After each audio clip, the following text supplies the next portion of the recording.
Never before doing a talk such as this have I felt so calm. I love beginning with that 3 minutes of meditative silence. That's great. It's a real honor and a joy to be here with you. I'm grateful for the chance to come and share some of my stories with you, and to have a conversation with Rabbi Nadia and a conversation with all of you as well. And it's great to have some familiar faces and friends in the audience. My friend Brian Coles and my friend Don Richter are here, and I look forward to meeting some new faces as well.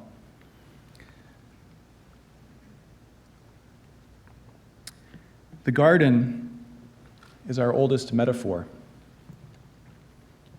In Genesis, God creates the first Adam from the Adamah, the human from the humus, and tells him to till and keep it, the fertile soil on which all life depends. Human from humus. That's our first etymological clue as to the inextricable bond that we share with the soil. Our ecological problems are a result of having forgotten who we are, soil people, inspired by the breath of God. Earth's hallowed mold is how Milton referred to Adam in Paradise Lost, or in St. Augustine's phrase, terra animata, animated earth. This command to care for our soil is our first divinely appointed vocation, yet in our zeal to produce cheap, abundant food, we have shunned it. We have shunned this vocation. We have tilled the Adamah, the fertile soil, but we have not kept it. Tilling is, in fact, often harmful to soil structure and creates erosion. Since World War II, as a result of excessive tillage and use of petrochemicals, we've managed to squander a third of our country's topsoil. With the combined challenges of climate change, peak oil, and the global food crisis, the balance of life on Earth is rapidly approaching a tipping point. In the ways that we grow and share our food, we have largely lost our connection with the Adamah. We have failed to live in the garden. Well, that's the bummer outer part of my talk, and I'm just going to get that out of the way right now, okay? I'm not going to stand here and bum you out for 45 minutes as people start creeping toward the door, right? No, I actually want to tell you stories of hope. Because I think that's where we need to look. I think we know enough now. We know enough of the damage we're doing. We know the causes. We know the whys and the wherefores. It's a matter of having the will to change, right? It's a matter of having the will to live into something better, into a more beautiful vision of the world. So I want to tell you stories of people who are trying to do that. I'll begin with my entry into this, my journey as a student of gardens, and I'm thinking of gardens as in the metaphorical sense and the physical sense, began in divinity school in the late 90s. I was a student at Duke Divinity School. I'd grown up in Montana, was a skier and a climber, and came back to go to divinity school, trying to figure out what to do with my life. And in an ethics class, I read this book called Sex, Economy, Freedom, and Community. And I thought, man, what a great title. You know the publisher had something to do with that, putting the word sex in there, right? But he actually talks quite a bit about sex in the book. But it's by this guy, Wendell Berry. I'm sure none of you have heard of him.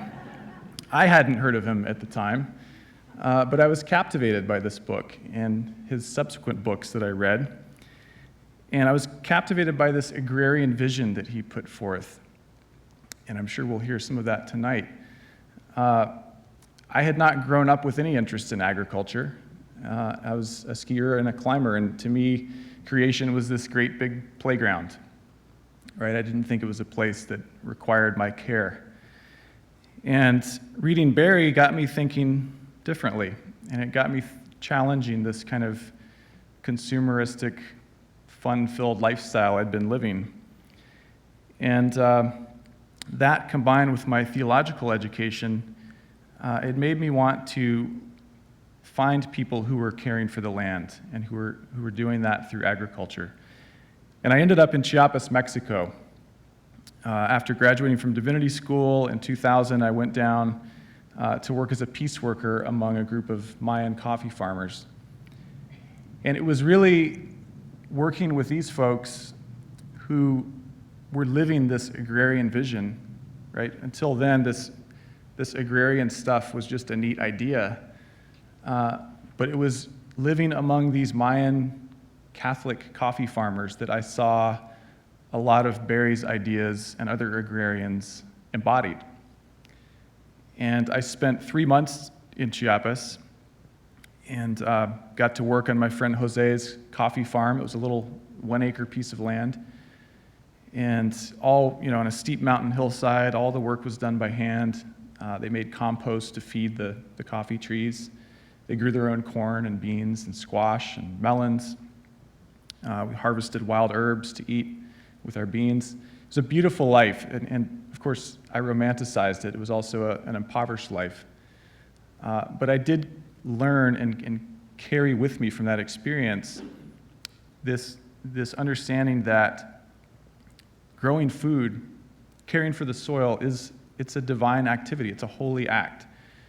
It's a way that we can care for the world and care for others through that. And so in Chiapas, I discerned, as I write in my book, I discerned a call to feed people. I was reading the book of Isaiah on a rooftop in Chiapas, and I came to the words, "This is the way, walk in it." And I had been praying and asking God for a vocation. I knew I wasn't called to be a preacher, but I was unsure of what I should be. And the way, to me, was growing food. It was following the example of my friend Jose and feeding people and building soil and nourishing the earth as you did so. And so I came back to North Carolina in 2001, and I worked on a permaculture farm, and worked with a guy named Harvey Harmon at Sustenance Farm in Chatham County, North Carolina. And permaculture, for those of you who don't know, it's kind of uber organics. It's kind of it's a way of modeling your farm or your garden on nature. It's looking at nature as an analog for how you construct an agricultural system. And it was a beautiful thing, and it made a lot of sense to me. And I've been a practitioner of permaculture ever since. So I learned from Harvey some of the basic skills of growing food. I met my wife Elizabeth, and we married in 2003. But it wasn't until 2005 that I got a chance to really lean into my vocation to feed people. In 2005, I helped to start a community garden for low-income families. It was called Anatoth, and it was in the Piedmont area of North Carolina. We took the name from the book of Jeremiah, where God tells Jeremiah to buy a little field outside of Jerusalem during the Babylonian siege, and it's this field at Anatoth. And at the time, our country was at war in Iraq, and we saw this Anatoth idea as a metaphor for God's hope being rooted in the land. In a time of war, God's hope is rooted in the land. And so we began growing food on this piece of land. It was 5 acres. We began growing food there and inviting our neighbors to come down. We took bags of sweet potatoes around to our neighbors and made a special effort to invite our Latino neighbors. There was a lot of folks who were migrant workers in the area, and we would invite them to come to suppers. They always brought the best food at our potlucks. White folks would show up with corn chips and soda, and our Latino neighbors would bring these beautiful tamales and mole, pollo con mole. So we would have these bi-weekly potlucks Tuesday nights and Saturdays at noon after our work days. And within a few years, we had about 70 member families working there. And we were sort of doing biointensive agriculture.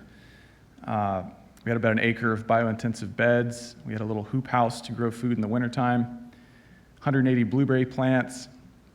And it was kind of like a communal CSA where people just come and work. They volunteer a couple hours a week in exchange for produce. And it was this beautiful thing. I worked there for 4 years. And it was this, to me, this beautiful vision of the kingdom of God where everyone is collected, black and white and Latino and Asian and wealthy and poor and people able of mind and body and people not able of mind and body. And it was a beautiful expression of humanity. And after 4 years, I kind of burned out. It was a beautiful thing, and it was so beautiful that I gave too much of myself to it. Too much of the garden came to depend on me, I thought. And there was no sort of dramatic leader scandal sort of episode or anything like that. It was more internal. I just realized working 50, 60, 70 hours a week, I didn't have enough energy for my wife and my young boys. And I wasn't taking time to refuel. I didn't have the spiritual disciplines to sustain myself. And as I tell in the book, I sort of crashed and burned inwardly. And I realized I needed to do something different. Being a sort of monkish, writerly type, I think being in front of the public day in, day out was really wearing on me. And I think being in the helping professions where I think people who are in healthcare, who are in ministries, if you're dealing with human need, there's a pretty limitless supply of human need, it turns out, in the world. So the job is never really done. So anyway, all of those things led to me taking a step back from Anathoth in 2009.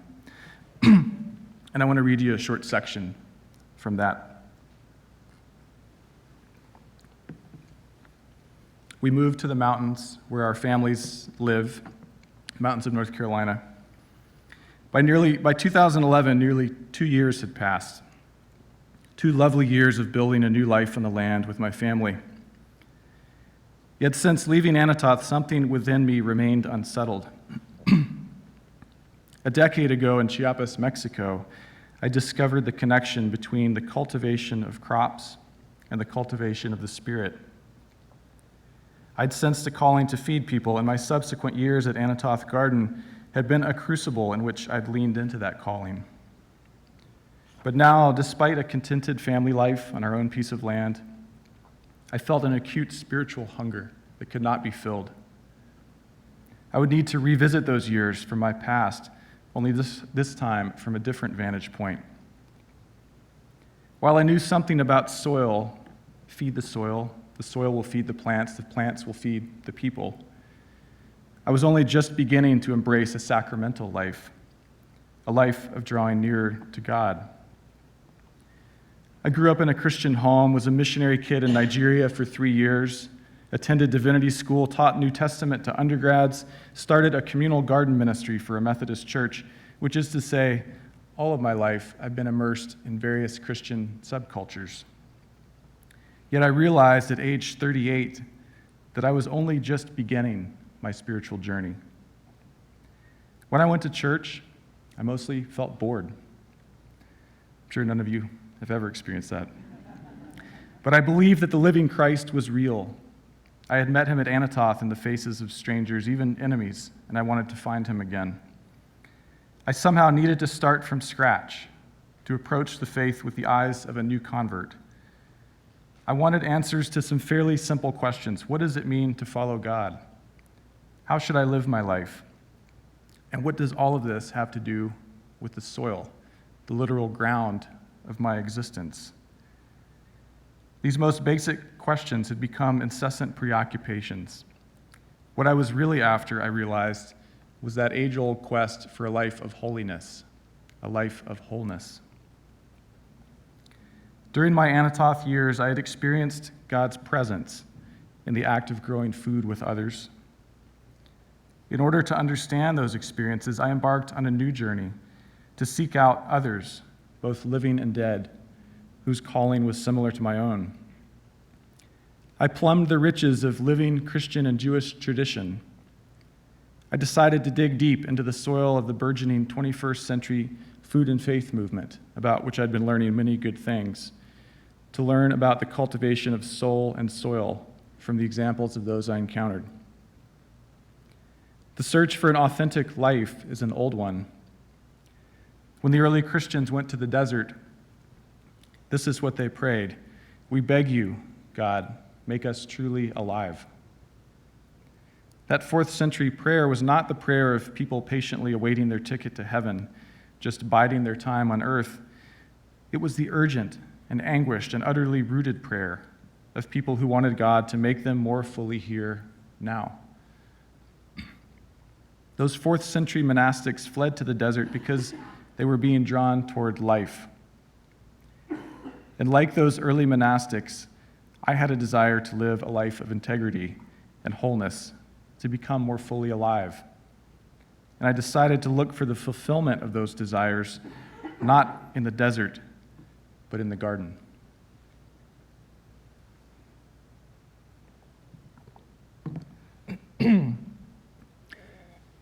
Well, I went in search of people learning how to live in the garden in that most expansive sense of the word.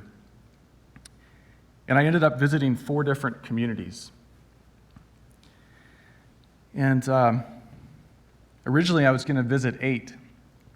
And as I was working on this book idea, I had an agent, and she was saying, "No, you can't do 8 communities. That's way too much."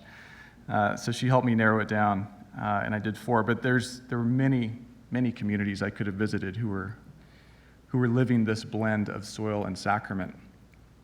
But I chose 4, and I started with what is, I think, the oldest Christian agrarian community in the world, which is the Benedictine tradition, the Benedictine monks. And I went to visit a Trappist monastery called Mebken Abbey down in South Carolina. And it turns out that Mebken Abbey is a daughter house of Gethsemane. And the abbot there, Abbot Stan, was an oblate under Merton at Gethsemane, which was pretty cool. I ended up arriving in December on the same day that Merton arrived at Gethsemane. So there's kind of some neat little parallels. And Thomas Merton, of course, being one of the great spiritual writers of the 20th century, who lived just down the road. I went to Mebken Abbey because these folks, these men, they're men and women monasteries, but these men, as it were cultivating the life of ora et labora, prayer and work. And they were doing so by growing oyster mushrooms, oyster and shiitake mushrooms. And they grew mushrooms to sustain their livelihood, but their main focus as monks was living the life of prayer. And so they would get up at 3 a.m. every day and pray vigils. They would pray lauds at 6:30, and then Eucharist, and so on throughout the day until Compline at 7:30 at night. And so they would be praying 7 times throughout the day, a total of 4 hours each day, 7 days a week, 365 days a year, no break until you die. And I was pretty taken by that idea. It was really strange to me at first, but as I spent a week with these monks and adopted their rhythm of prayer and work, I found myself just falling into this deeply peaceful place. I kind of wanted to sign up at the end, and then my wife reminded me I'd already taken holy vows. But living with these Trappist monks who grow mushrooms and who pray, it occurred to me that growing mushrooms and mycelium, the mycelium that produces the mushrooms. It's kind of a metaphor for prayer. And I want to read to you a short section of that. This takes place about 4 or 5 in the morning as I'm sitting in my monk cell thinking about mushrooms. As I read, my mind traveled past the Abbey Church across the fields to a cluster of sheds where millions of tiny threads of mycelium worked in the darkness. A string-like network of fungal cells, mycelium is the organism that produces mushrooms. The brothers cultivate mycelium whose fruit supports their life of prayer. This relationship with fungi was relatively new for them. They had taken up mushroom cultivation after many years in the egg business. But the relationship of fungi to life as we know it goes back nearly 450 million years. Indeed, without mycelium, there would be no life at all. Only recently have we come to understand the true magnitude of our dependence on these organisms. We now know, for instance, that at least 90% of all plants on Earth form symbiotic relationships with a fungus called mycorrhizae. The Greek word for fungus root. Mycorrhizae are ubiquitous, found in nearly every ecosystem in the world. The relationship works like this, and I'm going to throw a little science at you, so don't let your eyes glaze over too much. It's not going to last long. The relationship works like this. The fungus penetrates a plant's roots and provides the plant with nutrients and water from the surrounding soil, which the fungus accesses through its mycelial network. The fungus, in turn, receives starches from the plant. When mycelium grows out into the surrounding soil, it is said to run. And in so doing, it not only forms symbiotic relationships with single plants, it provides links between plant species. Isn't that fascinating? Mycelium can link different plant species. In 1964, two North Carolina scientists chopped down a red maple tree and poured radioactive liquid into the stump. 8 days later, they found that within a radius of 22 feet, the leaves of nearly half of all the trees, shrubs, vines, and herbs contained radioactivity. Mycelium provided the pathway through which the radioactive material spread. This experiment confirmed fungi's link to every living thing and every dead thing. Fungi are our biological go-betweens to the world beyond animate life. And like monks at prayer, fungi do their best work in darkness. Well, I was really struck by how mycelium is a metaphor for prayer and how it works underground. It works in unseen ways. It's constantly moving, threading, unseen in the darkness, and it's connecting people. It's connecting animate beings, and it's connecting us to the world beyond animate life.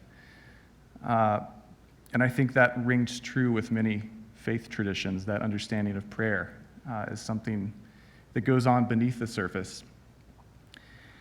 And I got the chance, when I was there at Mebkin Abbey, to experience both of those things. I got to work in the mushroom sheds every day, and I got to do the work of prayer in the daily office. And I really just fell in love with these monks' way of life, and fell in love with the brothers themselves, most of whom are in their 80s and 90s. One of the brothers was a young man named Brother Dismas. And working with Dismas in the mushroom shed, we were hoisting these big columns of mushrooms, and Dismas was in his early 20s. I asked him, I said, Dismas, why'd you come to the monastery? And he said, I'd studied academic theology at Notre Dame for 4 years. And he said, my faith was all from here up. It's all from my shoulders up. He said, I came to the monastery because I wanted to put the faith in my hands. He said, some questions can't be worked out intellectually. He said they need to be worked out bodily. And I love that idea that manual labor is a way that we can work out spiritual questions without actually cognitively being aware of that. Brother Dismas, I'll introduce you here to Dismas. There's a short section I'm going to read where you'll meet him. And I'll tell you a short story about him. So this section, it's after Lauds, it's 6:30 in the morning, and I'm going to breakfast.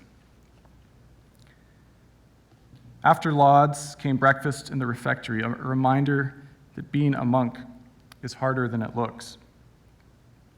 I'd been to the Abbey twice before on shorter visits, and I learned that the monks don't eat very much. Breakfast consists of a few thin slices of pumpernickel bread, a slice of cheese, maybe some PB&J. Supper is not much different. Though they occasionally eat fish, Trappists are otherwise vegetarians.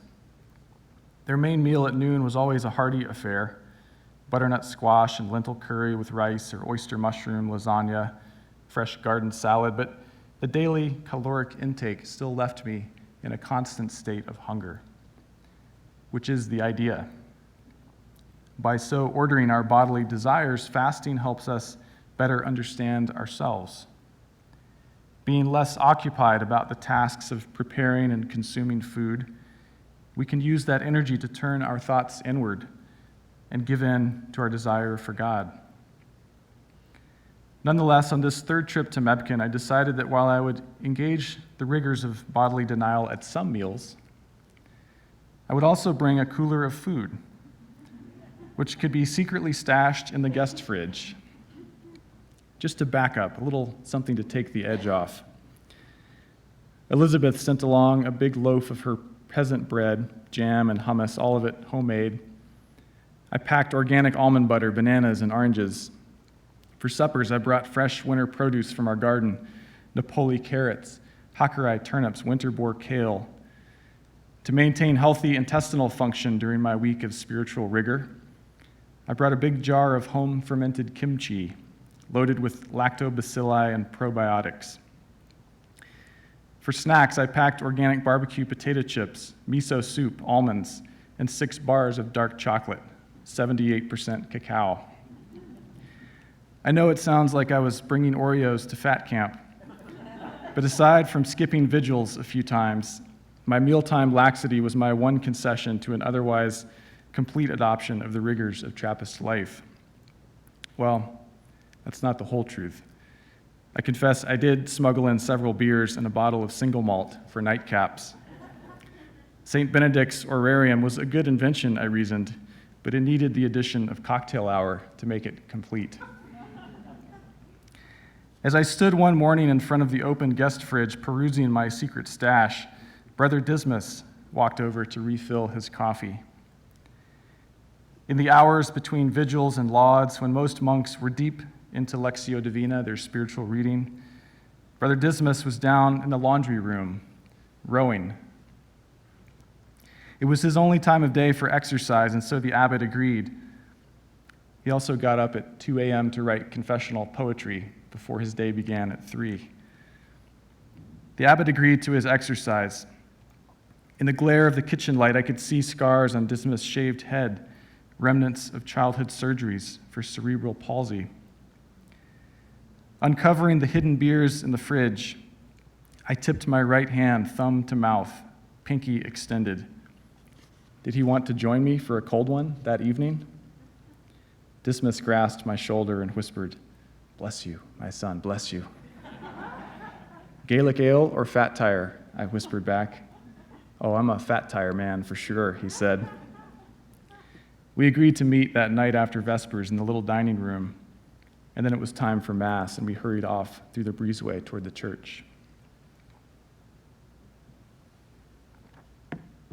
Well, there's a coda to Dismas' story. A few months after my visit, I learned that he left the monastery. He'd been there 7 years, and he was gathered in the chapter room with the brothers, and he told them that he wanted to take a brunette out for coffee. And that was his way of saying he no longer wanted to be a celibate monk. He discerned after 7 years, being a young man full of vigor, that he was not called to celibacy. And he said, I want to take a brunette out for coffee. And the brothers nodded and gave him their blessing. And after the meeting, one of the older brothers in his 80s came up, Brother Vincent, and Brother Vincent laid a hand on Dismas' shoulder, and he said, Dismas, for God's sake, don't limit yourself to brunettes. Don't limit yourself to brunettes. That was a monk's parting advice. Well, my journey began in Advent, the beginning of the Christian year, and it concluded with Sukkot, the Jewish harvest festival in the fall. And so over the course of a year, I visited 4 different communities over 4 seasons. Excuse me. Each season, got to watch that little bell ringer there. Each season coincided with a spiritual holiday. And I visited this Trappist monastery, Mepkin, in Advent, in winter. And in the spring, in Eastertide, I went to visit a Protestant community garden called the Lord's Acre. And the Lord's Acre is actually a half acre, and it's in western North Carolina. And on that half acre dedicated to the Lord, these folks grow 9 tons of organic produce. 9 tons of organic vegetables on a half an acre. Now that's an astounding amount of food. It blows the USDA charts, off the top. And this garden is for, the food is for the local food pantry a quarter mile down the road. Food pantries are often low on good organic produce, as you might think. And the folks in Fairview, North Carolina said, a lot of us are gardeners. We know how to grow food. Let's start this community garden and grow food for the food pantry. And the name actually came from the original Lord's Acre back in the 30s. My wife's grandfather lived in western North Carolina, and he and some farmers there helped start this idea, the Lord's Acre, where farmers would take an acre and plant that for the Lord, and they would give that food away. And with the rise of this was back in the Depression, with the rise of sort of the 50s and American prosperity, that idea sort of petered out. But in 2009, some folks revived it. And so on this half an acre, they're growing amazing, beautiful organic produce. And the garden manager there, Susan Sides, I love the way that she talks about her work. She says, what we're doing here is making love visible. Our work serves to make love visible. She says, we begin each day by asking, what does this plant need to fully flourish? Well, it needs water and sunlight and good soil. What does this person need to fully flourish? Well, they need love, community, purpose. They need a way to give back. And so that's their purpose of growing the Lord's Acre, is helping plants and people and soil flourish. In the summer, in the Feast of Pentecost, I went to, appropriately, a Pentecostal farm. This community is called Tierra Nueva, which means new earth. And it's out in Washington State in the Skagit Valley. And Tierra Nueva works with people on the margins, people who are in gangs, people who are struggling with addiction, migrant workers, the children of migrant workers who want to leave that life and who often end up in gangs. And part of their ministry is reconnecting people with the land. So they have a small organic farm, a CSA farm, they have a micro bakery, and they have a coffee roasting business. And in the coffee roasting business, which is called Underground Coffee, they give people jobs who have a criminal record. And one of the guys I met there, his name is Zach Joy, big tatted up guy with piercings and shaved head, neck tattoos kind of up to his chin, an inky tear on his eye, and just a really striking looking man. And Zach had been a heroin addict for 17 years, and he also cooked crystal meth. That's how he made his money. And he sort of had a conversion experience and ended up coming to work at Tierra Nueva. And when he was looking for a job, they had this coffee business, and they realized, this guy understands chemistry. He knows how to cook, He has a certain set of skills that can be redeemed and repurposed. And so Zach is now their chief coffee roaster at Tierra Nueva. And he blesses every batch of beans that come out of the roasting tray. He imparts a blessing on them. He says, I love, after wasting so much of my life, I love having something constructive to do with my hands. Like Brother Dismas, he's working out his salvation through work, through his hands. In the fall, I visited a Jewish farm in Connecticut called Adamah. And if you remember how I began this talk, God creates the Adam from the Adamah in Genesis, the human from the humus. And so they took that name, fertile soil, as the name of this farm. And it's a beautiful 4-acre farm on a much larger retreat center up in Connecticut, in the Berkshires there. And Adamah is a place that trains young Jewish 20-somethings who are fresh out of college, looking for something to do with their lives. They have a community there, and they take up to 15 Adamanics, as they're called, who will come and work for 3 months and learn the arts of organic agriculture and Jewish spirituality. And every day begins with davening, with prayer, in a service called Avodat Lev, which means the service of the heart, the work of the heart. And so I went and spent the week of Sukkot at this Jewish community, and I was the lone Gentile there among 200 Jews, and I was welcomed like family. It was a beautiful experience. It was my first time in a Jewish community.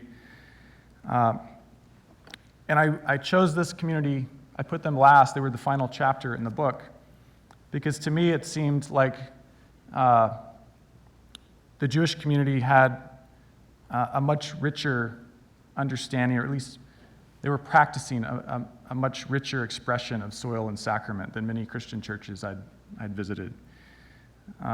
They had this farm, and they were having this fall harvest festival, and so the food was coming from the farm.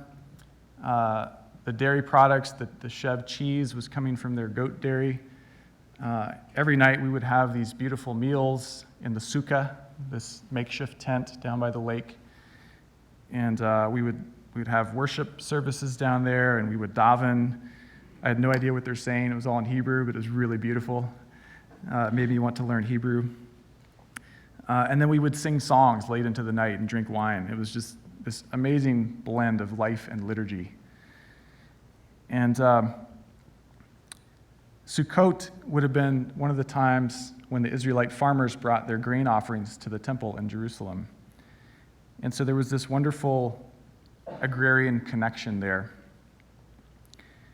But one of the things that really struck me about my time at Adamah was the practice of Shabbat. And I had never experienced Jewish Shabbat until going to this farm. Having grown up in a Christian household, I had sort of a vague understanding of Sabbath. You take a rest.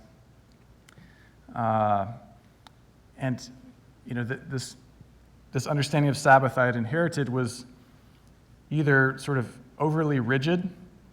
A lot of Christian churches have this kind of puritanical understanding of Sabbath as you don't do this, this, and this.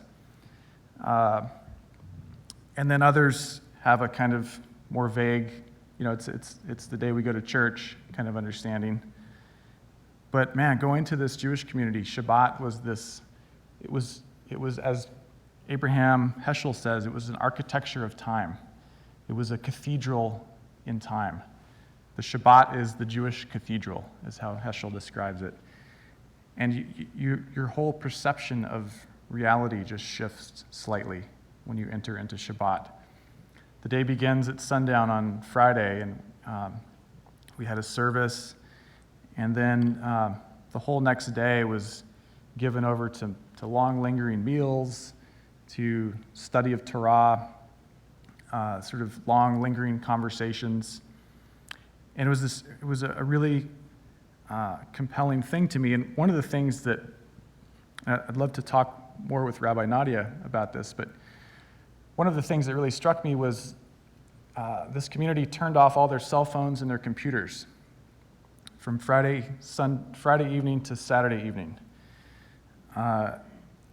They stopped milking the goats. Well, actually, they milked the goats, but they wouldn't take the milk for themselves. They would give the milk to the local food pantry, or they would make chev cheese and give the cheese away. So they were not profiting from the animal's milk.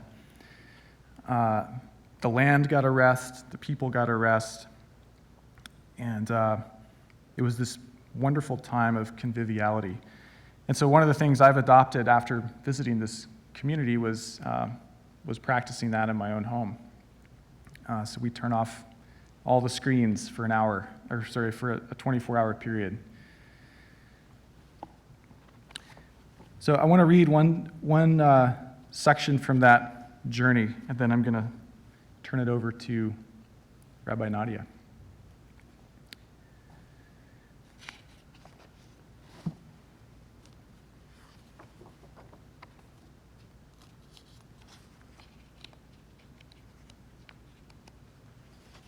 This is, I ordered the chapters according to the days of the Jewish month. In this case, it was the month of Tishri. And so this happened on the 12th of Tishri, my second day there. Like a kid at summer camp, I wanted to do everything at once. I was especially eager for Friday night to arrive at the end of the week, when I could step inside the great cathedral of the Jewish Shabbat. At 6:15 the next morning, Monday, there was a knock on my cabin door. I dressed in the dark, and then I remembered I had a headlamp. I left my little cabin and walked down a path next to a stream and skirted the western shore of Lake Miriam.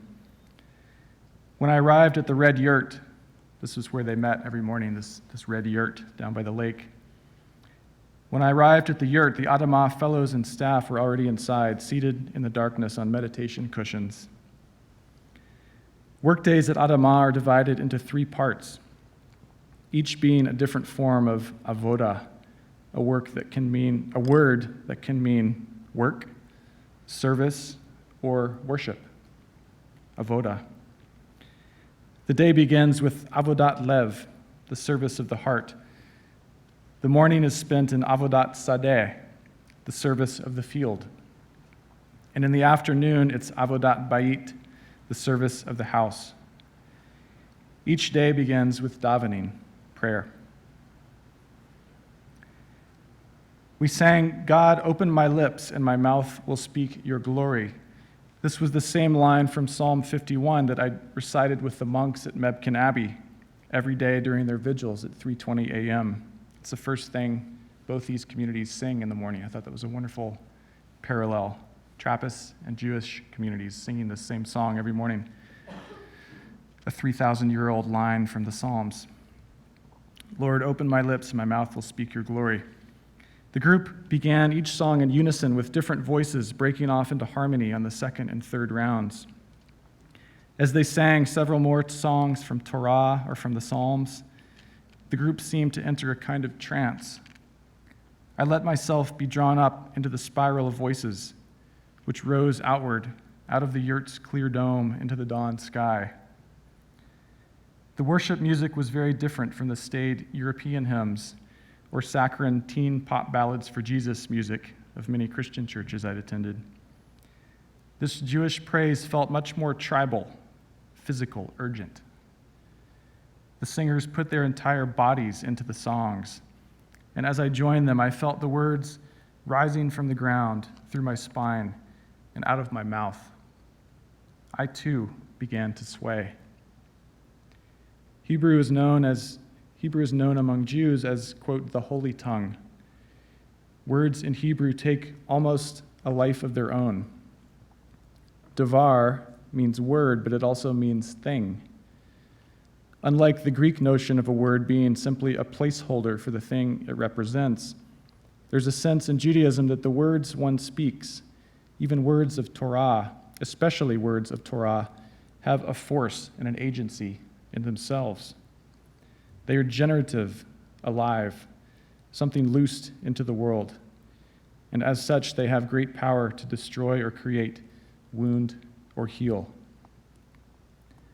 I let myself be borne up by these words and strange melodies, and after a half hour of vigorous davening, the group paused.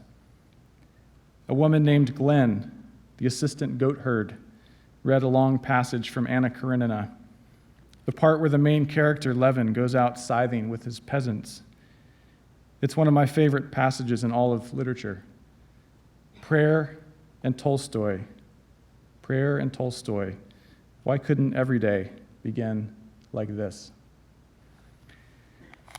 With that word of davar, the word, I'll end there and we'll continue our conversation. Thank you.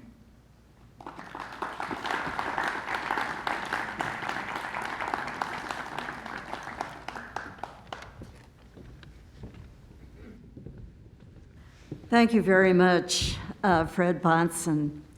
We've been privileged to make a seasonal tour of farms with Mr. Bahnson. This was an interfaith tour as well as an agrarian tour.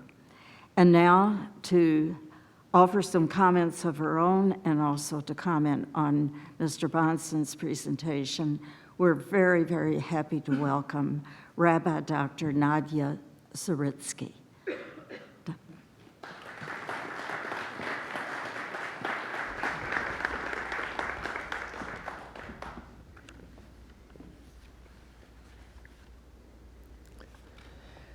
I am so very delighted to be able to be here with all of you and to be able to meet Fred and to learn from him. It's always so interesting when you have an opportunity to see yourself from the lens of someone else, which is one of the reasons why I so incredibly appreciate this festival, which is just an important light in our world.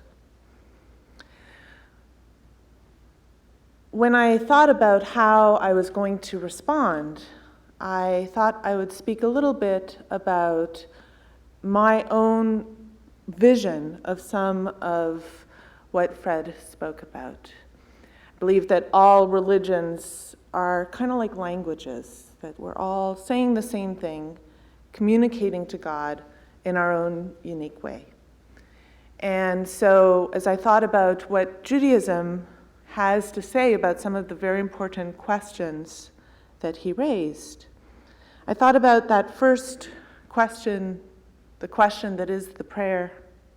What does it mean to be truly alive? My first thought was from the book of Deuteronomy. Choose life that you may live. Choose life that you may live. Life as something more than just subsistence. And our rabbis tell us that when it says choose life, what we are being told is to choose Torah, because Torah is a tree of life. Now, Torah is a very amorphous word. A lot of Hebrew has so many different meanings. And Torah isn't just the Pentateuch. It isn't just the 5 books of Moses. It isn't just a scroll, but Torah is all forms of learning. And in fact, the word Torah is connected to hore, which means parent, and more, which means teacher. So really, Torah opens us up to relationship. And when our rabbis say that the Torah is a tree of life, they're referencing, in part, the Kabbalistic notion of the tree of life. This tree of life that sees all of creation, that sees us as almost inverted, upside-down trees, where the roots are in heaven and the earth is down here. And so, all that is of the earth, whether it's flowers or fruit, whether it's food, whether it's the beauty of nature, whether it's physical pleasure, all that is of the fruit of earth is meant to draw us back to the roots. And so, in a sense, the more embodied that we become, the more we are connected to God. And when we eat of the fruit, when we eat all food, we're told that we're supposed to bless. The Torah says that you will eat, you will be satisfied, and you will bless. And when we bless, when we allow that food to enter us, we are completing that circle. We are reconnecting back to the roots.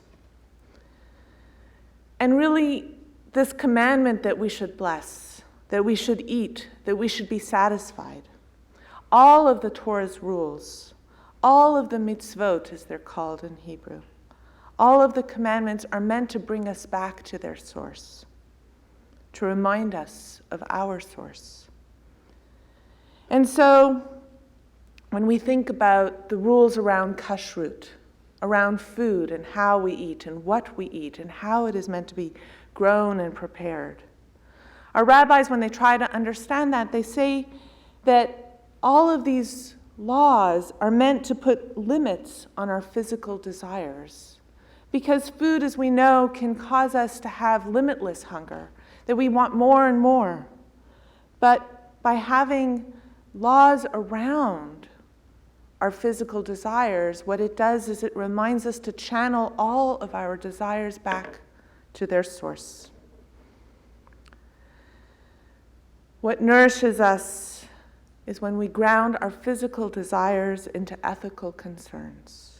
When we focus on what we put into our mouth, we also begin to focus on what comes out of our mouth. And more recently, in the Jewish world, we've begun to think not just about kashrut, whether we mix meat or milk or what we can and can't eat, but to begin to think of something broader, eco-kashrut. It's a way of thinking about what we eat. Technically, veal might be kosher, but it's not eco-kosher. If we think about how an animal is treated, for veal to be so tender, it cannot move so that its muscles can't survive. It's kept in darkness. If we think about how our food comes to us, if it travels long distances and it destroys the earth through pollution, then is it eco-kosher? Does it connect us back, keep us connected to God? How does our food get produced? Are the workers treated ethically? Are they paid living wages? All of this forms a framework, a lens for what we call eco-kashrut. It's a holistic philosophy. It's a way of being intentional about our food. It's a way of bringing intention into everything that we do. In Judaism, the word for intention is kavanah. And kavanah comes from the root of the word kav, which means line. And so really, when we bring our intention into anything that we do, what we are doing is we are drawing a line. It connects us right back to our source. And so there's this idea that when we eat food, what we're doing is we are bringing, with the right intention, with the right blessing, we are connecting that energy through us, and we become a conduit, a line back to God. We are completing the circle. And when we eat, it is so sacred. Where do we begin to connect? Where do we begin to build those lines? In fact, even the word for commandment, mitzvah in Hebrew, comes from the word tzav, which means tzavata, which means actually in Aramaic, it means connection. So when we connect, what we're doing is we're connecting back with God. And we connect breaking bread at a table. And the laws in Judaism about how we're supposed to eat, all of the laws are actually connected to the sacrificial system. We're supposed to wash our hands in a certain way, and we're supposed to dip our bread in a certain way. And what we're really doing is we're saying that our table is like a sacrificial offering. Now, the word sacrifice in English has all sorts of complex meanings, but the Hebrew of the word sacrifice is korban, which comes from the Hebrew karov, which means close. When we become close to one another, we become close to God. When we are able to get close to the essence of who we are, that is korban. So when we become close to each other and we can become close to God, then we become a conduit for the divine in this world. And in fact, even the notion of what Fred was referencing, davening is a word that means prayer, but it's meant to be full body. And our rabbis say that what we're doing when we are being full body in our own prayers, we are channeling that energy to make it manifest on earth. When we can make God's love and God's energy manifest, then we can see how the Adamah has that hay in it. Hay is the hay from God's name. God's name, Yud, Hey, Vav, and Hey. Hey is the sound of breath. And so when we can let breath, which is to say air and life and spirit, fill the earth and fill us, God becomes manifest. This is the closest of what we might begin to think of as sacrament in Judaism. The manifestation of God's love, the manifestation of God's energy and grace. Traditionally, we think of the Torah as one of these manifestations, as is the soil or the earth. Rabbi Shlomo Carlebach taught that the Torah is a commentary on the world, and the world is a commentary on the Torah. So how we treat the world tells us how we treat God's revelation to us. God connected us, entrusted us with this earth. We're partners in finishing the work of creation. And so when we enter into a relationship with God that allows God's energy to flow through us, then we are in this covenantal relationship, this partnership with God. And who were the first of the Brit, the first of the covenant, according to the Torah? Abraham and Sarah had this covenantal relationship. They were known first as Abram and Sarai. And then when they entered into relationship, because all relationships should transform us so that we can see God, they took on that letter Hey that is God's name. And so they became Abraham and Sarah with the H at the end, which connect us back to God's name. And God's name is really the Yud, the Hey, the Vav, and the Hey are connected to the verb to be. And so when we fully are, we are pronouncing God's name. Moses encountered God, and God told Moses that God's name was Ehyeh Asher Ehyeh. I will be that which I will be. The verb ehyeh, to be, is part of that verb of God's name. And it was a new way to encounter God, a radically new way of encountering God with a new name. And Moses needed a new name because Moses knew only slavery, only production for outcome. And we know that if we focus on work for its outcome, we will become burnt out. If we work disconnected from our source, we will become burnt out. And so, this new way of relating to God through being, this is how we don't burn out, because we reconnect to our source.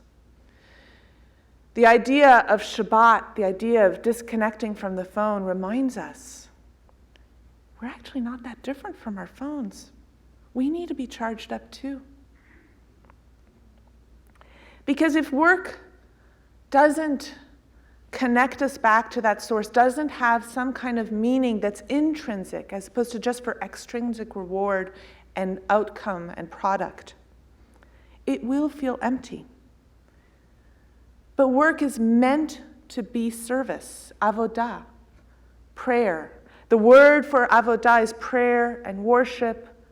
Can we see everything we're doing as somehow connecting us back to God? Because whatever we do, whether we're connected to people, whether we're connected to earth, whether we're connected to soil, whether we're alone with our own breath, everything is potentially an opening to God.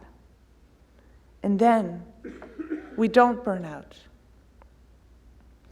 And so, mindful of the sacredness of stopping, Shabbat, which literally means to stop, mindful of that, we have in the Torah a variety of practices, not just Shabbat on the seventh day. Just as God rested for 7 days, who are we to think that we are any better than God, that we don't deserve at least 1/7 of our life dedicated to rest? We are not better than God. God rested. But not just 1/7, but there's also this concept of Shemitah. Every 7 years, we're supposed to let the earth lie fallow, to just let it be and rest. And the next Shemitah year in Israel starts on Rosh Hashanah this fall in 2014. And so there's this whole movement of Shemitah, this whole movement of trying to think about what it would be like if we stopped and let the earth rest. And the laws around letting the earth rest are not just about the earth resting. It's also about letting the poor eat, which Fred described, the ways in which when we stop taking for ourselves, we leave something for those in need. Which brings us to the most beautiful vision of Sabbath that our Bible gives us, the Jubilee, the Yovel. Every 7 weeks of 7 years, which is to say 49, we're supposed to have a complete Sabbath, where all debts are erased, where land ownership doesn't keep accumulating wealth, but really that we remember that it all belongs to God. We get a do-over. Our rabbis lost count of which was the 7 of the 7 weeks of the 7 years of the 49 years since we were disconnected from our land in exile. So even though Israel has begun to practice the Shemitah year every 7 years, we don't know which of the 7 weeks of 7 years is supposed to be the Jubilee year. So it's really a messianic hope, this idea that we can all sit together, this idea that we can all be equal.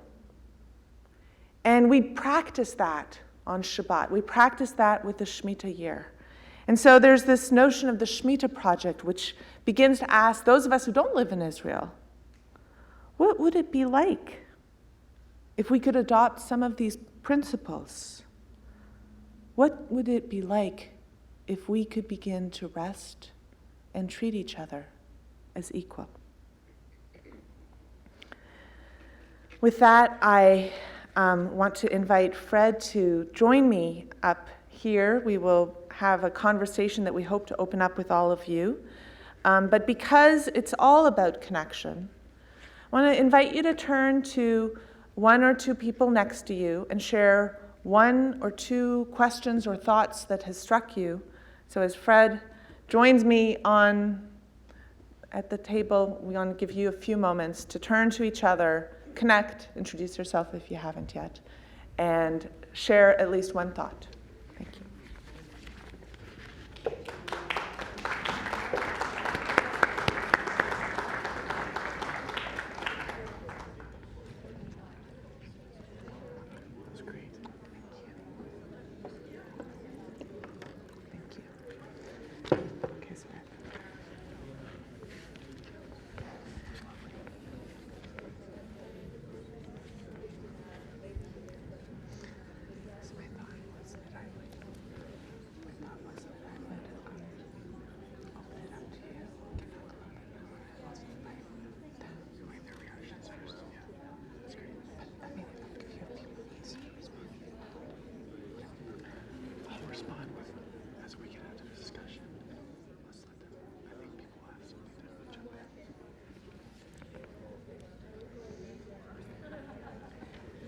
So,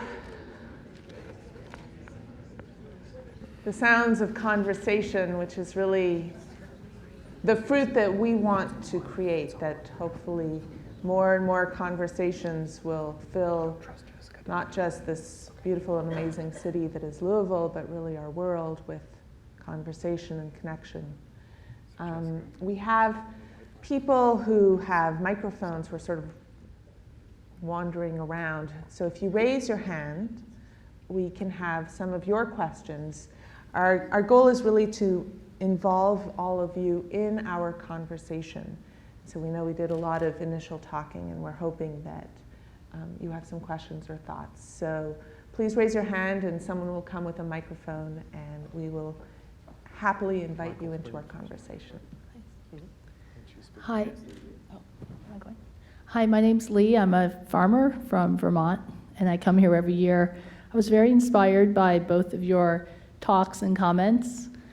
And what really inspired me was the inverted man and the roots going up to the heaven, or the inverted tree with the roots going up to the heaven, juxtaposed with mycorrhizae, with everything connected underneath.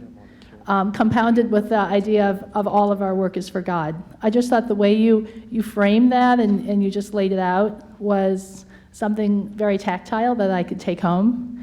And I'm wondering if you have a more formal adaptation of a phrase or a prayer that you might repeat in your head to keep this vision alive or more succinct. I'm going to open it to you because in your book you actually had a beautiful phrase that comes to my mind. So I'm forgetting what that is. But if it's beautiful, I want to hear it. I think it was like all streams, one source, or something like that, yeah. which Well, I really loved. Well, that I can't take credit for that. That was the saying at this Adamah Farm community. Isabella Friedman Jewish Life Center was the larger retreat center. And that was the sort of motto for that year's Sukkot, was all streams, one source. And it was all streams of Judaism in this case. There were Hasidic Jews, there were people in Reformed tradition, conservative, Orthodox, all various expressions of Judaism were there, but one source was what fed them all. So yeah, all streams, one source. That could be something. That could be something you pray. There's a little funny corollary to that, and that I was one of the young rabbis I met there. Actually, he was a rabbinical student, Danny. We found ourselves side by side in the urinal one day in the men's bathroom, and I remembered at that point. One of my teachers in seminary telling me that there's a prayer you say after you go to the bathroom. And I was like, hey, Danny, see, tell me about this. And he said, yeah, it's called the Asher Yatzar. Asher Yatzar. And he taught it to me after we sort of zipped up and walked outside. And it's this beautiful prayer of, Lord, I thank you that I'm able to stand before you. No, I thank you that all of my parts are in good working order so that I may stand before you. And I just thought that was a wonderful thing. You can't just take for granted that all of your parts are in good working order. And my father had back surgery and had to use a catheter for 8 months. And so you can't take those things for granted. And I love that idea that praying that is a way of recognizing and giving thanks to God that our bodies work. All streams, one source. That's what reminded me of that. And actually the Hebrew prayer it really does talk about the openings and the closings, and that if one of the openings should fail to open properly or close properly, that it wouldn't all work thoroughly through. And I remember I loved that prayer, and I began reciting it very religiously after. In chaplaincy training, one of the beautiful things that they give us an opportunity to do is we get to bear witness to the work of all those that we care for. So we had an opportunity to bear witness to the doctors and nurses, and we were invited to watch surgery. And it was actually a surgery, it was like a kidney transplant. And so we watched them remove the kidney from one person and transplant it into the other. And it was a very long surgery. And literally, like, when it was over, I mean, it was amazing. And when it was over, I ran to the restroom. And I could visualize the prayer, because I could visualize how the prayer was literally saying those openings, and I could see how incredibly miraculous it was. And that was just so moving for me. And so I began really connecting to that. But when you talked about how you said the inverted tree person, and then you said the inverted tree, and that was perfect. You were channeling Kabbalah, Jewish mysticism, because we believe that human beings are also built with the same Kabbalistic tree of life in us, and that we have different energy centers, just like the earth has different energy centers, which we call sphirot. And you might compare it to chakras. It's very different, but it's a way to try to briefly explain this notion of energy centers. And we're all, in a sense, part of this larger tree of life. And if one of us is holding back, then that energy is not flowing through properly. So whether it's all streams, one source, that prayer, I like the Shema, Hear, O Israel, the Lord is our God, the Lord is one, that reminds us that it's all one. But really, there's so many beautiful prayers, and really all of the prayers are just reminding us of the same source. Well, you said, Rabbi Nadia said something really striking, that the more embodied we become, the closer we grow to God. And I think that kind of, in a way, sums up the story I was trying to tell in Soil and Sacrament, that the faith tradition many of us have perhaps grown up with can seem a bit disembodied, can seem a bit abstract, and it's about ideas. And I was after a lived, embodied, earthy faith. And I saw it lived out in these people I wrote about. And I think the Asher Yatzer prayer is one example of that way of bringing you back to your body and recognizing that your body and the body of the earth, it all depends on God.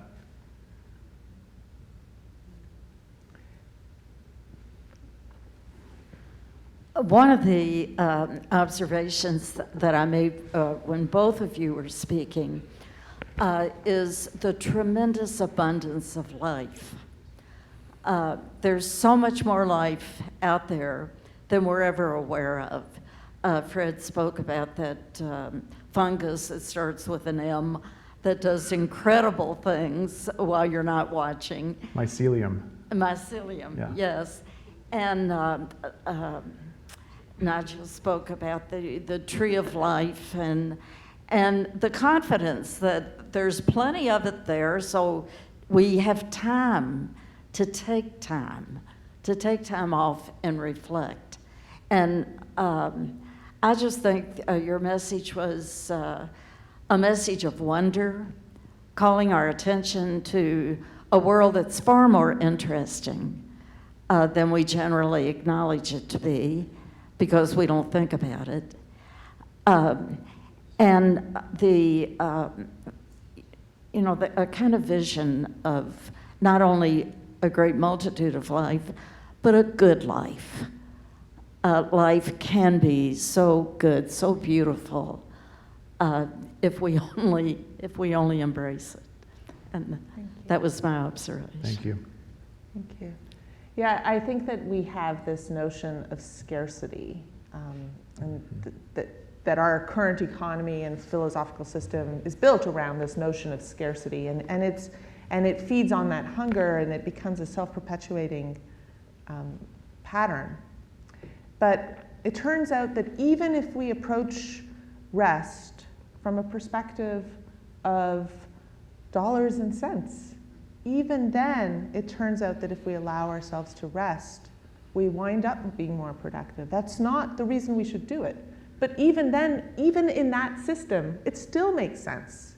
And so if we can move past a scarcity framework to recognize that there is bounty and wonder, I think we have tremendous potential. Yeah, and I think one of the reasons I'm drawn to organic agriculture, permaculture, ecological agriculture, whatever you want to call it, is that it's tapping into this abundance that's hardwired into creation. It's tapping into this abundance that's already there. And the Genesis story, the Genesis 1 story, tells us of that abundance. That, creation is this lush, vibrant place. Seeding seed. I can't remember the Hebrew for that, but there's this kind of sense in Genesis 1 of this lush, rich world that we've inherited. And I think sometimes we can fall into the trap of thinking that, we're just this blight on the planet. And the more you learn about ecological devastation, it's not hard to start thinking that way. And I'm guilty of that despair at times.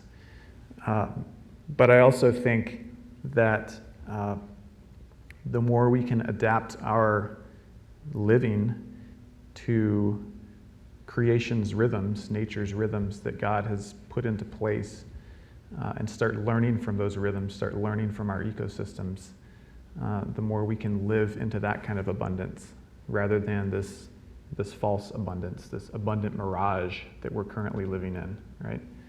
We have this illusion of abundance when we walk in a grocery store, right? But it's all based on oil. It's all based on a mirage. We can't keep that mirage going. And so it's a false abundance. And so inasmuch as we can trust in this abundance God has hardwired into creation and start basing our economies on that abundance, then I think we'll be in better shape. And it's a more hopeful way to live. Yeah, that mirage, that's the golden calf. That's this sort of visible, shiny, bright object that we think we want. Yeah. And really that leads us further and further away from the source of what's real. And that's why when God revealed God's self to Moses, God used the verb to be.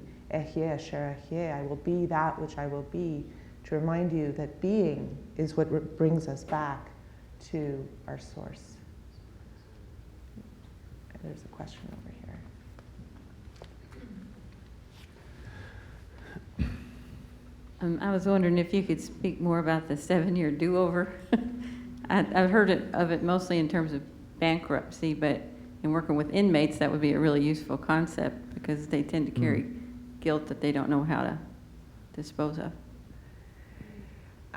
The cycles of 7 in the Bible are, they build off of each other. We're approaching, in fact, the holiday of Shavuot, which is the Festival of Weeks, which is one of our harvest festivals, which is 7 weeks after Passover, from freedom that we get to Revelation, where we receive the Torah. So this notion of 7 kind of carries all the way through. The culminating in this vision of the Jubilee, which is really at this point in Judaism a messianic hope, but this idea that after 7 cycles of 7 years, that we would relinquish land ownership, that we would forgive debt. This notion of, even the notion of slavery in the Bible, it's not a permanent situation. It's meant as something that's temporary, not that it's a goal by any means. But it reminds us that everything is temporary, that even something as horrific as trying to own someone is not permanent, that we should never make of our greed a god. And if we look at the ways in which wealth is accumulated in our current society, where generation after generation after generation of wealth accumulates without any cease, we don't start off on an equal playing field. And that creates more despair. And so the further we go away from the cycles of 7 where we can give ourselves chances to come back to an equal setting, equal footing, then the closer we get to some kind of equality. If we go further away from that, we are setting ourselves up for something that is worthy of despair because we have lost sight of what is holy. Maybe I'll read the short little section from Exodus here. I wrote a little about the Shemitah, and I was really taken with this idea that every 7 years you let your land lie fallow, and Here's the text from Exodus. For 6 years you shall sow your land and gather in its yield, but the 7th year you shall let it rest and lie fallow, so that the poor of your people may eat, and what they leave the wild animals may eat. You shall do the same with your vineyard and with your olive orchard. And one of the folks I was talking with at Adama, this guy Nati Passau, who was a founder of the Jewish Farm School, he said, what's interesting about that passage is the phrase, so that. So let your field lie fallow every 7th year, so that the poor among you may eat. And you would think it's counterintuitive that if you don't plant every 7th year, the poor will eat. But it's really releasing your ownership on that field. It's allowing people to come in and glean from your olive orchards and your grape vineyards. And so there's a social justice component that's built into that Shemitah teaching. It's really fascinating, especially as we think about, the whole food movement and food sovereignty, and making sure that everyone has access to healthy food. I think there's a lot to unpack there in that Shemitah teaching.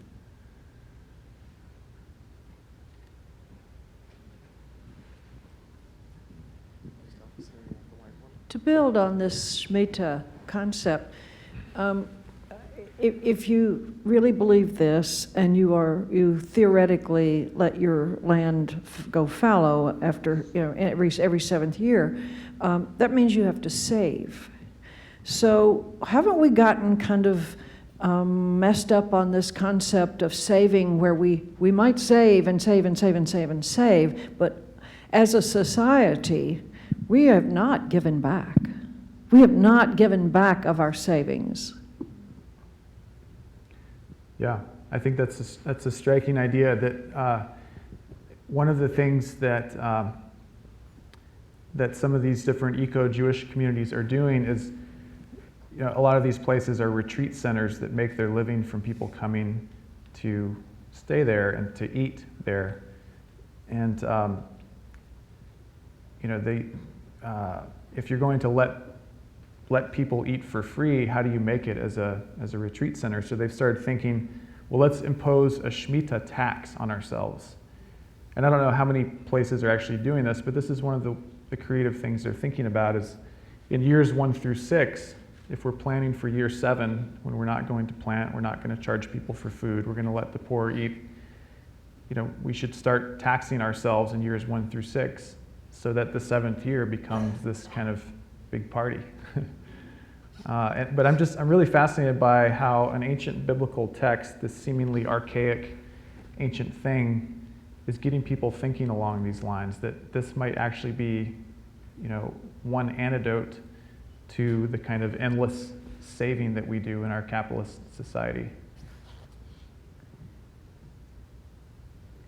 If you are interested in Shemitah as a concept, you can go on to, there's a website that's about the Shemitah Project, and you can actually find it through hazon.org, hazon.org, which is the organization that Nigel, who Fred wrote about, started, and it's dedicated to Judaism and food and the environment, but it really branches out to a lot of other different conversations. It's a great website if you're interested in learning more about how the Shemitah functions in Israel and how people in North America are trying to think about applying some of those principles in a more creative way. Any other questions or thoughts? Yes?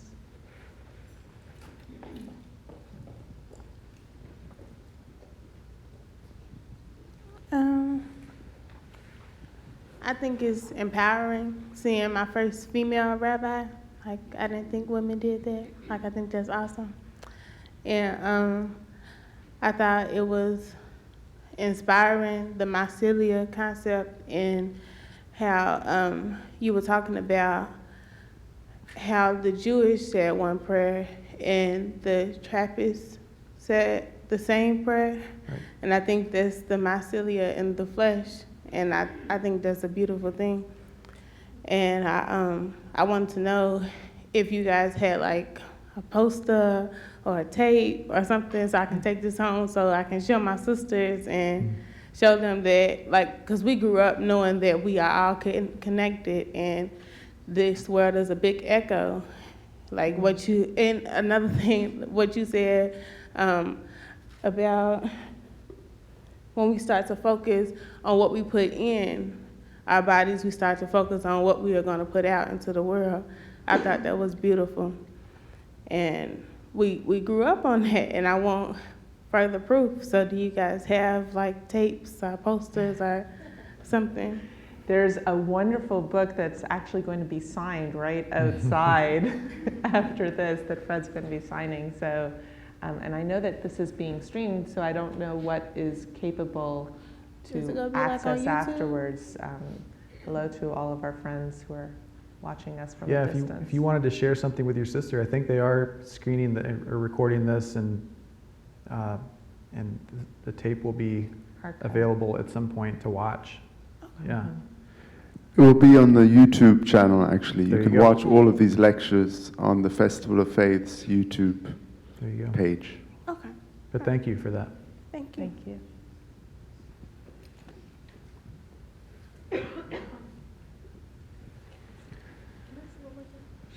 Okay, since no one else wants to say something, I really loved what you said about the prisoners.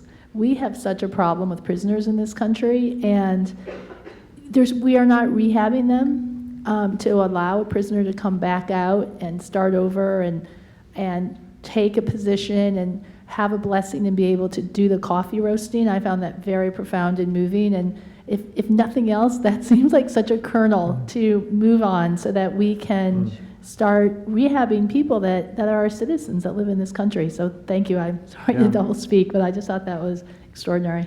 Yeah, thanks. Yeah, one of the things I was struck by visiting Tierra Nueva, the founder there, Bob Ekblad, he had worked in Central America for a number of years as a sustainable agriculture consultant, and then he became a biblical scholar, and then he had this sort of Pentecostal conversion. He has a really fascinating story. But he, having worked with so many people like Zach Joy and young men in prison and in gangs, he's seen just the enormous amount of potential that these young men have and the enormous amount of leadership skills that are just going to waste. And I mean, we have more prisoners than farmers in this country. So you can just think of all that talent that's just sitting there, you know? And in their very small way, Tierra Nueva has found a way to tap into that talent and channel it. And Bob likes to say that the front lines of sustainability should be led by those most wounded by the system. The front lines of this sustainability movement should be led by people like Zach Joy, because they know what they stand to lose, and they also have all these gifts to offer and this drive to offer. So, yeah, thank you for that. And you know, what strikes me as you're speaking is the ways in which it's necessary to have a certain level of accountability. For us to learn from those most wounded and oppressed by the system requires a capacity to be able to withstand the potential critique that might come from hearing the wisdom of what those wounded by the system have to say about the system. Mm-hmm. And so the question is, can we be willing to be accountable for how our system has failed so many, so that we can go and learn Torah, go and learn from these people how they see that they can be transformed. And there are lots of really creative and wonderful programs around the country, and if we can be thinking about giving everyone a do-over, giving everyone a chance to have access to the bounty, and for us to be accountable for the ways in which we might have consciously or unconsciously participated in keeping that system going? That is a very profound and important question that I think we all need to be thinking about. Question in the back. A little bit more of a comment or an observation, more so than a question. But I had the wonderful opportunity last week of visiting a Kentucky farm, and we were discussing while we were there some of the dangers of monoculture and how that depletes the soil and so on and so forth. And by way of linking that to our current discussion and to the Festival of Faiths in general, started really making me think about this idea of how the earth in and of itself inherently seems to celebrate its own Festival of Faiths. And we can learn this by observing farming, by agriculture, by observing the wild, ecology. And I think by way of linking this term, kavanah, or intention, it makes me think of the earth's intention is that we celebrate inherently a festival of faiths in vegetation, in human spirit, that the earth is all a grand diversity at once breathing in unison. So I just wanted to offer that thought came out of hearing both of what you have had to share, which I think is brilliant. So thank you very much. A grand diversity, breathing in unison. That's great. Thank you. Yes. Hi, I'm so overwhelmed by this presentation in this Festival of Faiths. I'm a produce broker, and I buy and sell truckloads of produce out of Mexico, out of California, out of Florida, and in the summer, until this year, I worked for a big grower in New Jersey. And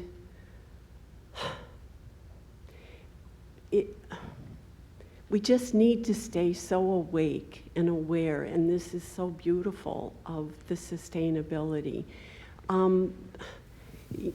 It was several brothers, and one broke off to start organic farming, and the other, it's like 2,500 acres. And I'm not really sure what I'm trying to say other than we have to do the sustainability. We have to stay awake and aware of what is happening to our farming industry. And gosh, the times I've bought a load of organic produce in California and shipped it to the Northeast. I've made the choice not to stay in the produce industry anymore.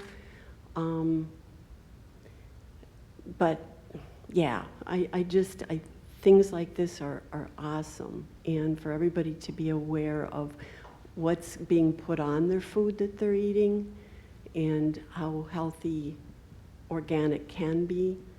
But we all need to be aware about all of that. But thank you. That was mainly Thank what you. I wanted Thank to you. say. Thanks.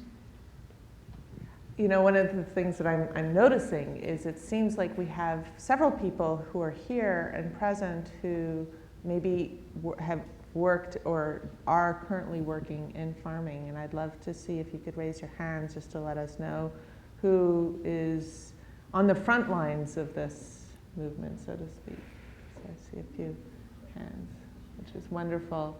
Great. Because I think that you have, as we talk about wanting to learn from others, you have a very important voice to contribute to this. And I thank you for being here and for sharing some of your voice. If we can begin to realize some of the blind spots that we have, we might think we're doing well, but if we're shipping something very far away, then maybe we're not. Just, we need other people to remind us of our blind spots so that we can keep learning and growing and improving. Any other? Yes, we've got a question over here.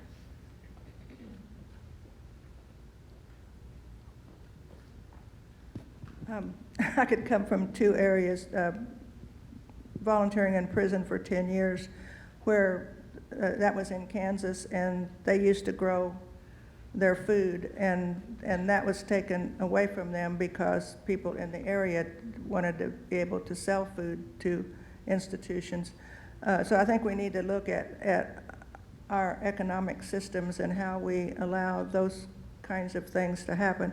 The other side of me is I own a bit of farmland that I inherited, and I think the corporate takeover of what people grow and what's put on the crops that they grow has to be dealt with a larger number of people, farmers, than it is now, because it's very hard to change that once you get in it, because that's how some people have been able to stay in farming, was to farm that way.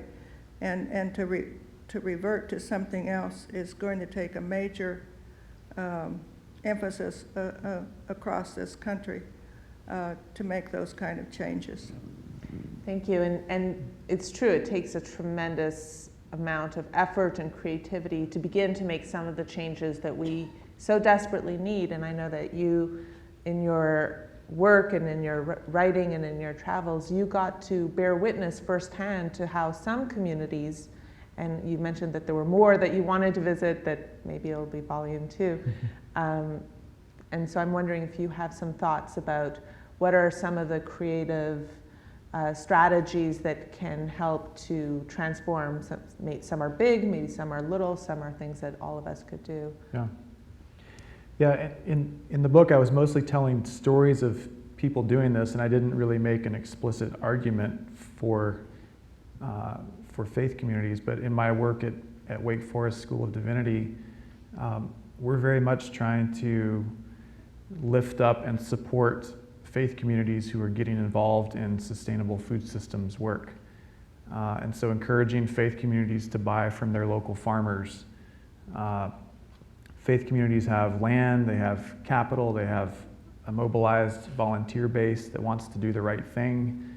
And so there's a huge amount of potential for faith communities to transform their local food system into something that God would look on and smile upon, I think.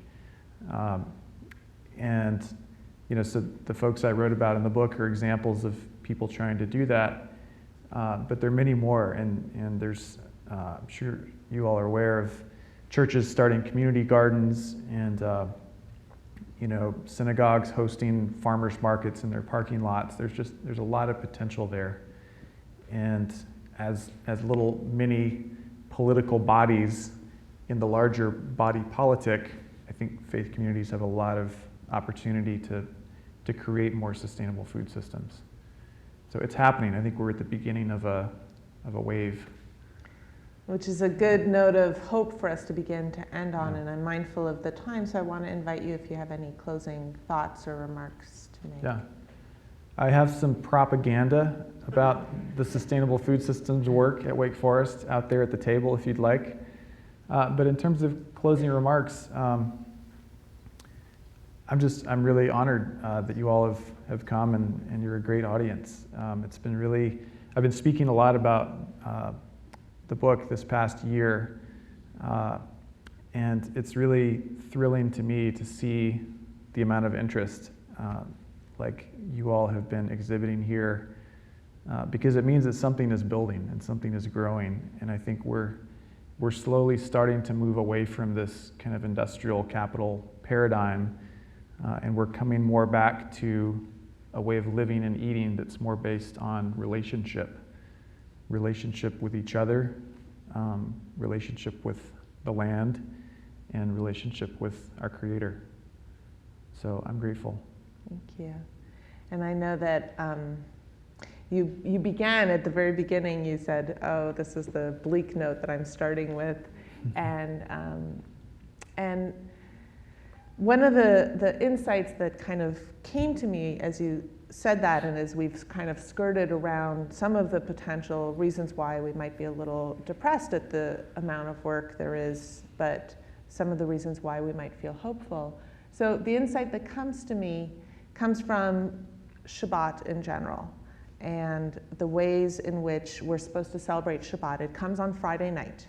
And the reason it starts at night, at sundown, is because in the Bible, in creation, it says there was evening, there was morning, the first day. So we learn that all beginnings begin in darkness. And so every day begins in darkness and concludes in light, which is a hopeful message. And it reminds us that we are supposed to do the first act of building light. So we kindle a candle, and when we kindle a candle for Shabbat, then it becomes Shabbat. And so we remember that we have to do that first act, and even if it's the smallest little spark of light, it can be enough to build into what will soon be a ray of hope. And I know that your book has done that for so many of us, and I know that this festival is doing that for so many of us. And I hope and pray that the light that we are sparking here in Louisville will be bright enough to lead us to a world that'll be filled with light. I want to remind you of a couple of other things that are happening today. After the book signing, which you all must go to, which is right outside, at 2:30 there will be a session, Healing Self and Healing Society. And then tonight we have Distant Neighbors at 7 p.m., and that is with Wendell Berry and Gary Snyder. And I know that everyone is counting down the minutes for that. So I hope that you will be able to glean lots of light and lots of sparks, and that you will have moments of tremendous blessing. I thank all of you for being here. I thank our organizers and everyone who helped make this possible. And I thank you for creating the soil for us to have this rich conversation. Well, thank you, Rabbi Nadia. And thank all of you. It's been great.